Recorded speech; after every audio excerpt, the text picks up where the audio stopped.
Over the past 3 decades, I've invited you to join me at our home to share in my decision to seek election and re-election to the United States Senate. On each of these occasions, I have begun my remarks by observing that every important journey in life begins and ends at home. Today is no exception. What is different about today, however, is not to announce the beginning of yet another campaign for the United States Senate, but rather to announce that after 35 years of representing the people of Connecticut in the United States Congress, I will not be a candidate for re-election this November. I want to begin these very brief remarks by expressing my deepest gratitude to the wonderful people of Connecticut for the remarkable privilege of being elected 8 times over the past 4 decades to our National Assembly. You've honored me beyond words with your confidence. Let me quickly add that there have been times when my positions and actions have caused some of you to question that confidence. I regret that. But it is equally important that you know that I have never wavered in my determination to do the best job for our state and our nation. I love my job as your senator. I always have, still do. However, this past year has raised some challenges that insisted I take stock of my life. Over the past 12 months, I've managed 4 major pieces of legislation through the United States Congress, served as chair and acting chair of 2 major Senate committees, placing me at the center of the 2 most important issues of our time, health care and reform of financial services. I lost a beloved sister in July, and in August, Ted Kennedy. I battled cancer over the summer, and in the midst of all of this, found myself in the toughest political shape of my career. Now let me be clear. I'm very aware of my present political standing here at home in Connecticut. But it is equally clear that any certain prediction about an election victory or defeat nearly a year from now would be absurd. Strange as it may sound, I'm not confident that I would be standing here today making this announcement if these situations had not occurred.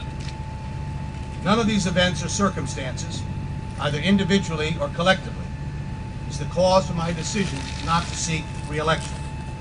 Yet together these challenges have given me pause to take stock and to ask questions that too few of us in elected public life ever do. Why am I running? On a cold morning, 2 weeks ago tomorrow, I asked myself that very question. On the early frigid dawn of December 24th, Christmas Eve, with snow piled high along the streets of our nation's capital, I cast one of the most important, if not the most important, votes of my years in the United States Senate, a bill to fundamentally reform the healthcare system of our nation. An hour later, I was standing on the Virginia hillside at Arlington Cemetery, where Ted Kennedy rests along with his brothers in eternity, as he is in history, wishing that I could have seen the look in Teddy's eyes as the United States Senate took that historic step an hour before. I thought about the dozens of fine public servants, Democrats and Republicans, who have joined me in serving Connecticut over the course of my career at the local, state, and national level.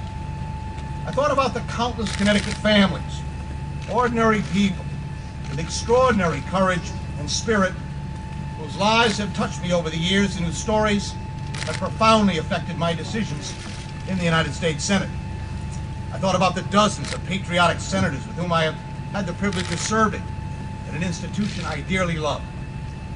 I have been a Connecticut senator for 30 years. I'm very proud of the job I've done and the results delivered. But none of us is irreplaceable. None of us are indispensable. And those who think otherwise are dangerous. The work to make our nation a more perfect union began long before I was elected to the Senate, and it will go on long after I am gone. Our country is a work in progress, and I am confident it always will be. That's what I thought about as I stood on that hillside in Arlington on Christmas Eve morning. That's what I've talked about with Jackie over this holiday season. And that is how I came to the conclusion that in the long sweep of American history, there are moments for each elected public official to step aside let someone else step up. This is my moment to step aside. There will be time to reflect in more detail on the years I've spent in public service. There'll be time to celebrate victories and mourn setbacks, share laughs and memories, and to thank profusely the talented, tireless, and numerous staffers, many of whom are here today, who have made my Senate work possible. But that time is not now. My service isn't over. I still have 1 year left on my contract with the people of Connecticut. 1 year from this week, our state will have a new United States Senator. In the meantime, we have important work to do. So a few closing thoughts. I believe in bipartisan solutions, but I also believe you can only achieve those results with vibrant, robust, and civil partisan debate. I'm a Democrat and very, very proud of my party's contributions to the vitality and strength of America. I would never have had the opportunity to serve in the Congress had I not had the support and backing of my political party in Connecticut over these years. I appreciate the passionate party activists who have never ever faltered in their support of my efforts. I want to say thank you to my family for their tolerance of yet another generation of our family in the political arena. And I'm especially indebted to Jackie for her fierce loyalty, unyielding commitment to fairness, and her unlimited capacity of empathy for the needs of others. She has truly been my anchor to windward in these stormy political waters. Now, there's nothing more pathetic, in my view, than a politician who announces they are only leaving public life to spend more time with their family. The result of this announcement today, I hope, will create that opportunity, but it's not the reason for my decision. I'm a very late arrival in fatherhood, as many of you know, and I'm told repeatedly by some of you here today that these young children of mine, Grace, who's 8, Christina, who's 4, will grow up very fast. So while these young ladies are not the reason for my decision, they'll be an incredible benefit of the choice I make today. On this, the 6th of January, the Epiphany, 2010, I'm still driven by the same passions that motivated me to try my hand in politics so many, many years ago. And just as I've encouraged the people of Connecticut, I'm looking to the future with a spirit of optimism and confidence. And finally, once again, to those of you gathered here today and to the people across this great state of ours, I thank you immensely for the opportunity you've given me to serve. And I thank you all.